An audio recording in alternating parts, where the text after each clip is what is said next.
São Paulo vai pro mercado e contata zagueiro. Vamos falar aí sobre isso? Vamos falar muito também sobre o jogo de ontem do São Paulo na Libertadores. Tem notícia aí, rapaz, péssima, sobre a volta do Lucas, que tá machucado de novo. Vamos comentar sobre isso e várias outras notícias do nosso querido São Paulo Futebol Clube. Belezinha, rapaziada? Bom, vamos começar o vídeo falando sobre o jogo. São Paulo ontem empatou em 1-1 com o Libertad em casa no Morumbi, né, cara? Quinta rodada aí da fase de grupos da Libertadores. O São Paulo que até agora não ganhou nenhum jogo em casa, né? Empatou com a Aliança Lima e empatou também com o Libertad ontem, né? Ganhamos 3 fora e não ganhamos nenhum em casa até agora. Falta mais um ainda, que é contra o Tadieres, né, cara? Assim, rapaziada, muito complicado, né, você avaliar o jogo quando você tem um expulso, pô, bem no começo da partida, né?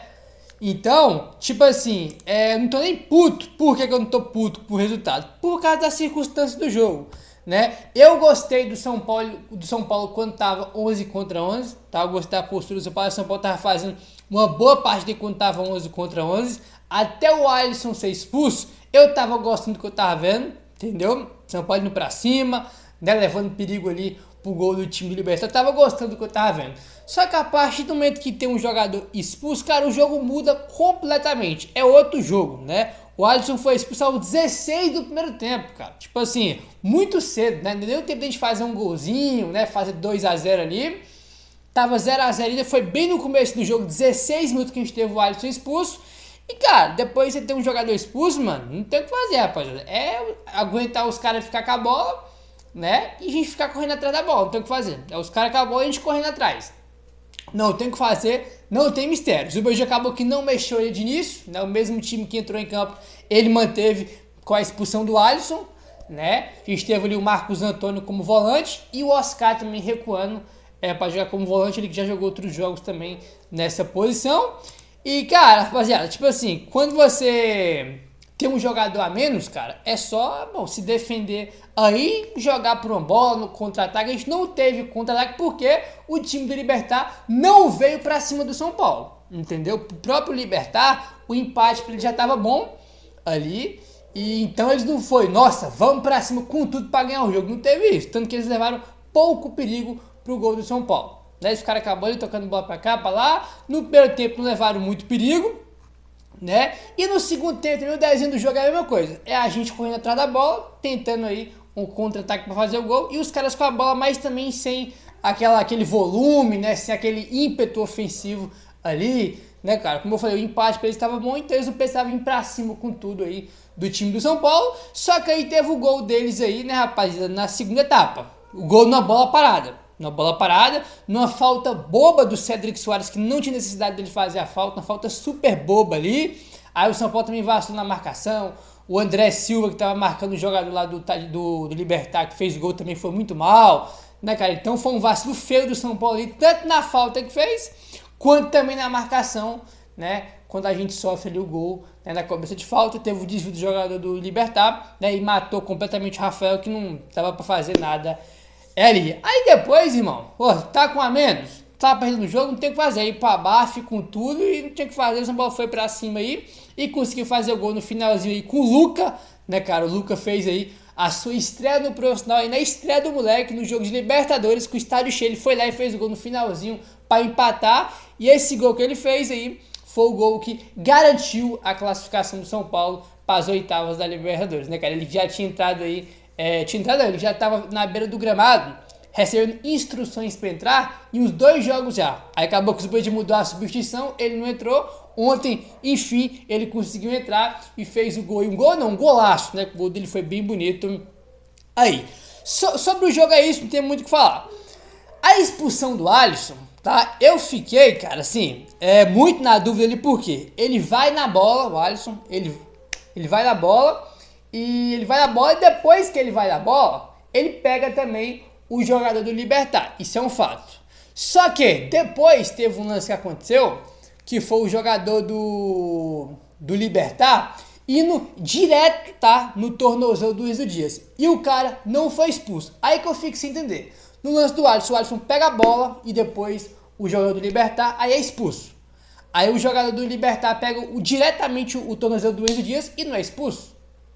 É essa incoerência, né, cara, que mais irrita na arbitragem, e não só no Brasil, mas também na arbitragem sul-americana da Conmebol. É isso que eu fico puto, entendeu? Né? Mas enfim, acho que dada as circunstâncias, pô, tu tem um expulso com 16 minutos do primeiro tempo, o time tava bem até ali, aí a gente acaba sofrendo um gol bobo ali numa cobrança de falta, numa bola parada, e a gente conseguiu fazer o golzinho de empate ali, né, cara, que evitou uma derrota, que é sempre muito ruim perder em casa, evitou a derrota, fizemos um gol no finalzinho, tava com um a menos, e esse empate garantiu a classificação. Então, acho que o saldo aí no final do dia terminou mais positivo do que negativo, né, por um gol no final e por estar com a menos, né, então acho que a circunstância aí faz o empate ser aceitável, apesar que a gente queria a vitória, evidentemente, antes do jogo começar, né, porque a gente estava falando sobre isso, que o São Paulo estava com a segunda melhor campanha no geral. Então era ganhar o jogo do Libertad e do Tadieres e garantir a segunda posição no geral.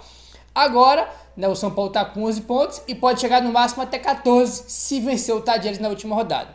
Né? Então acho que por tudo que aconteceu, por todo o contexto, acho que o saldo aí foi mais positivo que negativo. Né? Aquele golzinho do Luca no final deu aí um alívio, né, cara, pra gente. Aí, tá bom? Vamos pra coletiva do Zubeldia, rapaziada, olha aí. Zubeldia deu uma aula de truco na entrevista coletiva após o empate do São Paulo com o Libertad. O Lucas saiu do banco para classificar a equipe às oitavas de final da Libertadores. E o técnico argentino comparou a estreia do jovem com uma das cartas do jogo. Abre aspas aí pro Zubeldia. Sobre a entrada de Luca, sabe jogar truco? Eu tinha 3 cartas. Na primeira carta não entrou. Na segunda também não. Na terceira carta colocamos ele. Vinha com um bom antecedente. Tinha que ganhar na última mão. E como um jogo de truco ganhamos com ele. Já tinha tentado 2 vezes. Na terceira vencemos, fecha aspas. Eu não entendi nada porque de truco eu não entendo nada, tá? Nunca joguei, não entendo nada, então eu não peguei aí essa comparação do Zubeldia das cartas não, porque eu não entendo nada. Apesar do alívio da classificação, o treinador falou sobre as chances perdidas ao longo da partida. Tá? Ele falou o seguinte, abre aspas. Se não tivesse expulsado hoje um jogador, poderia ter sido mais tranquilo e poderíamos ter sido mais efetivos. Às vezes errar um gol como o do Ferreirinha causa nervosismo, aumenta a responsabilidade. Para concluir, gostei da postura da equipe. Fizemos um bom jogo com números, mais posse, chutes a gol com a menos. Temos que seguir nesse caminho. Agora é olhar se seguimos por esse caminho no Campeonato Brasileiro e podemos crescer como equipe. Fecha aspas aí para o Zubeldia. Cara, eu acabei que não falei, né? O Zubeldia foi do gol do Ferreirinha. Cara, impressionante como finaliza mal, né, cara? É um negócio de louco, cara. Tipo assim, parece que quando o Ferreirinha tá com a bola, ele faz uma boa jogada, entendeu? Tu fala, na hora de finalizar, parece que sabe o que ele vai fazer, que ele vai finalizar mal. A gente comentou muito sobre isso contra o Palmeiras, que ele teve uma chance clara, que ele chutou em cima do Everton. E ontem, de novo, né, cara? No começo do segundo tempo, 0-0 o jogo, ele recebe a bola no meio, invade a pequena área ali, invade a área e ele tava fazendo uma jogadaça, aí na hora de finalizar, ele chuta pra fora, né, cara? É incrível, cara, assim, eu não vou falar mais sobre isso não, porque o cara tem 27 anos, irmão, até hoje não evoluiu isso. Desde o Grêmio, a torcida criticava isso dele, que era a finalização. Ele finaliza mal, faz boa jogada, tem drible, é rápido, é liso, mas na hora de finalizar, ele peca. Na hora de tirar nota 10, ele peca. Cara, o cara tem 27 anos na cara, ele não vai melhorar isso agora, né, gente? Convenhamos aí. É um negócio assim, impressionante como ele finaliza mal. Foi uma jogada, ia ser um golaço se ele faz o gol. Né? Recebeu no meio, invadiu a área, chutou de esquerda pra fora. E nem acho que ele jogou mal ontem, acho que ele jogou bem. Só que, cara, se ele tivesse uma finalização um pouquinho melhor, ele ia ser um jogador de um nível completamente diferente do que ele é. Entendeu? Porque é impressionante que ele faz de boas jogadas, né, de criar situações de gol, mas na hora do 10 ele finaliza mal. É um negócio de maluco, cara. É um negócio assim que não dá pra entender aí não, tá? Olha essa declaração aqui que ele fala sobre o elenco do São Paulo, que eu achei interessante, abre aspas. Esse elenco tem algo extra que sinto no coração. Esse time tem um extra que vai nos levar a coisas muito lindas. Não tem um jogador nem de Cotia e nem os experientes. São todos juntos. Temos algo mais do que bons jogadores. Possivelmente teremos que sofrer. Alguns pontos podemos não ter os resultados que queremos. Mas no final da temporada veremos. Tem um espírito de solidariedade entre eles. profissionalismo e tivemos muitos inconvenientes. Mesmo assim, há muita responsabilidade da camisa que estamos vestindo.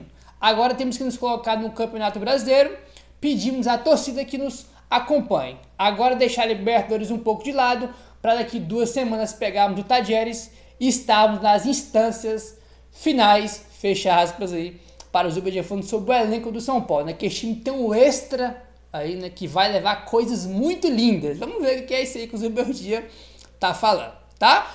Pra gente mudar um pouquinho de assunto aqui agora, ontem aconteceu uma situação muito triste, tá? Na hora do gol do Luca, né, rapaz? É que aconteceu ontem, né? Vou ler aqui a matéria do GE para vocês, né? Depois tem uma nota oficial que o São Paulo soltou. 4 torcedores do São Paulo foram atingidos por uma placa no Morumbi após a comemoração do gol de empate da equipe contra o Libertad. 2 deles foram socorridos por uma ambulância e encaminhados ao hospital. Na comemoração do gol marcado por Luca, uma placa caiu no setor intermediário e atingiu os torcedores. Tá? Então teve essa situação aí, 4 torcedores ficaram feridos ontem, tá? Por causa dessa placa aí. O São Paulo soltou uma nota oficial bem grande, vou ler só um trechinho aqui para vocês. O São Paulo Futebol Clube informa que está monitorando e prestando assistência aos torcedores que sofreram ferimentos causados por um incidente na oeste do Morumbi, nesta quarta-feira durante o jogo contra o Libertad. Após o gol marcado por Luca no fim da partida, torcedores que estavam na arquibancada oeste do estádio comemoraram batendo em uma placa de metal, que acabou cedendo e caindo no anel inferior do estádio. As imagens estão sendo analisadas para identificação dos responsáveis, tá? É só um pedacinho que da nota que São Paulo fala, tá? Que o São Paulo está investigando, né? Para saber quem foram os responsáveis aí por isso, né? Estavam batendo nessa placa aí e a placa acabou cedendo aí, né, cara? E 4 torcedores ficaram feridos aí e foram para o hospital logo depois. São Paulo está investigando isso, né? Que está prestando assistência aí aos torcedores, né? Que foram logo depois desse acidente aí pro hospital, né? Enfim, vamos aguardar mais informação, né? Essa investigação que vai ter aí, né? Guardar mais detalhes, só torcer para que os 4 torcedores de São Paulo, né? Que ficaram feridos aí, que todos fiquem bem, né? Se recuperem aí, né? Então, é uma situação bem triste e lamentável que aconteceu aí ontem, né, cara? Todo mundo fique bem aí, vamos aguardar mais informações, né, do que de fato aconteceu aí, né? Enfim. Vamos mudar de assunto agora, rapaziada. Vamos falar sobre o mercado da bola, tá? Informação aí, tá? Eu vou ler aqui a matéria do G, mas para dar aqui os devidos créditos, quem trouxe a informação primeiro foi o Valentim Furlan, do Portal Gol. Então, ele trouxe a informação primeiro, né? E depois o GE também confirmou essa notícia. Olha aí. O São Paulo procurou a Ferroviária de Araraquara para buscar informações sobre o zagueiro Gustavo Medina, de 23 anos de idade. O defensor é titular na Série B do Campeonato Brasileiro e já atua em 23 partidas nesta temporada. De olho no mercado para se reforçar para o restante da temporada, o São Paulo fez apenas uma sondagem por enquanto, para saber a situação de Medina e o que a Ferroviária pensa sobre a possibilidade de um negócio. O GE apurou que o time de Araraquara não descarta uma vinda, tá? Então o São Paulo fez uma sondagem, um contato inicial aí com a Ferroviária para buscar informações sobre o Gustavo Medina, de 23 anos. A pergunta que eu faço é o seguinte: para que mais zagueiro? Eu só quero saber isso. São Paulo já tem muito zagueiro. São Paulo que vai agora estender o empréstimo do Juan Tressoldi aí até o fim do ano e depois vai comprar de forma definitiva. Então juro que não estou entendendo essa procura pelo zagueiro não. Mas enfim, o que me pega nisso aqui não é nem só o Gustavo Medina, tá? Segundo aí também o Valentim Furlan, o São Paulo também consultou a situação do atacante Carlão, de 32 anos de idade. É isso aqui que eu não entendo, nem uma coisa nem outra, tá? O Carlão pode vir por empréstimo e o Gustavo Medina pode haver uma negociação por uma compra. Cara, assim, é que o Gustavo Medina, ele tem 23 anos de idade, né? Eu não acompanho a Ferroviária, então pode ser um jogador jovem, talentoso, que esteja despontando aí. O moleque é jovem, né? Pode ser que evolui e vira um baita zagueiro, pode acontecer. Agora, o Carlão de 32 anos é brincadeira de mau gosto, né, cara? Com todo respeito do mundo. O cara que tem 32 anos de idade e joga na Ferroviária, ele não serve para jogar no São Paulo. Com todo o respeito do mundo. E a gente vinha comentando muito com vocês a questão também de ter muito jogador acima dos 30. né, cara? Então, tipo assim, não é São Paulo precisa de um zagueiro, tá? E muito menos do Carlão, que tem 32 anos de idade. Com todo respeito ao Carlão, com todo respeito à Ferroviária. Não dá, né, gente? Isso aqui não tem pé nem cabeça. Informação que o Valentim Furlan trouxe aí. Te contar o negócio, viu, cara? Olha, tem coisa que não dá pra entender, cara. Sinceramente. Enfim.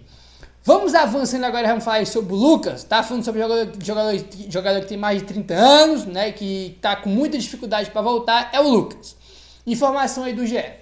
O Lucas passou nesta quarta-feira por uma consulta médica com um especialista em joelhos.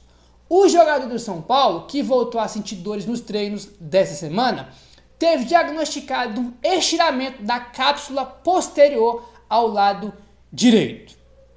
Tá? Então ele teve um estiramento da cápsula posterior do lado direito e vai ficar um tempinho aí sem jogar, tá?